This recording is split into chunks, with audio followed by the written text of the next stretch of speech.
Di dunia ni awak je yang paling susah ke diduga dengan dugaan tu.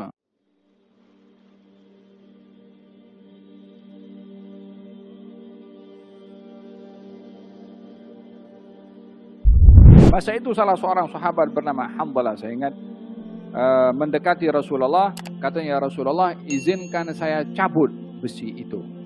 Maka didekati dan digigit. Jadi besi itu masuk dalam, masih ada sisa depan hujungnya tuh.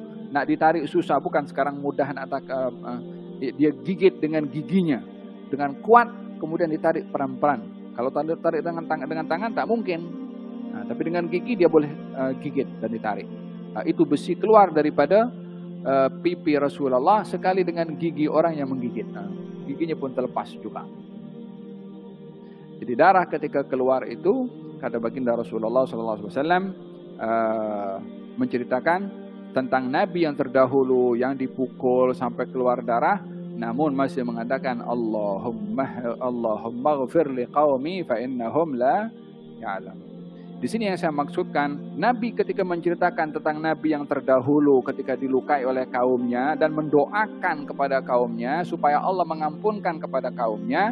Jadi Nabi itu mengambil contoh untuk sabar seperti mana sabarnya Nabi yang terdahulu ketika dilukai oleh kaumnya.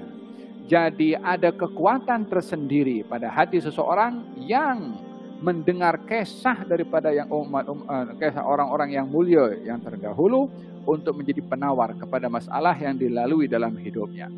Kalau kita kehilangan orang tersayang, berapa banyak contoh daripada umat yang terdahulu yang kehilangan orang tersayang. Kalau seorang diduga itu dengan sakit, berapa banyak kisah orang yang terdahulu diduga dengan sakit yang lebih teruk daripada sakitnya kita. Kalau seorang diduga dengan kemiskinan dan sukar dalam hidup, berapa banyak orang yang terdahulu diduga lebih sukar daripada kehidupan kita.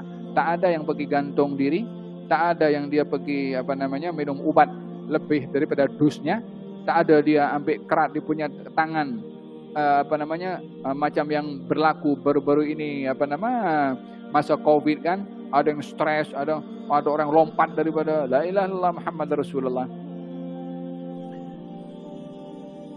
Awak seorang ke diduga dengan dugaan macam tu ke?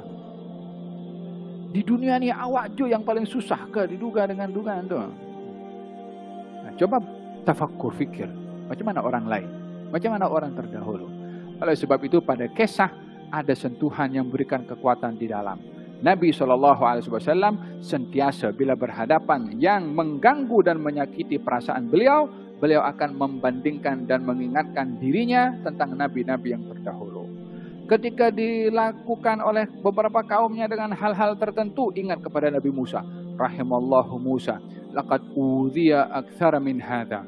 Semoga Allah merahmati Nabi Musa. Nabi Musa itu diduga dengan kaumnya lebih daripada aku diduga dengan kaum aku. Dia contoh dengan Nabi Musa alaihissalam. Maka hadis ini ada membicarakan betapa pentingnya mengetahui biografi, sejarah orang-orang yang terdahulu untuk menjadi penghibur, untuk menjadi penawar, untuk menjadi pemberi kekuatan dalam hati dan jiwa ke atas permasalahan yang kita hadapi di dalam hidup.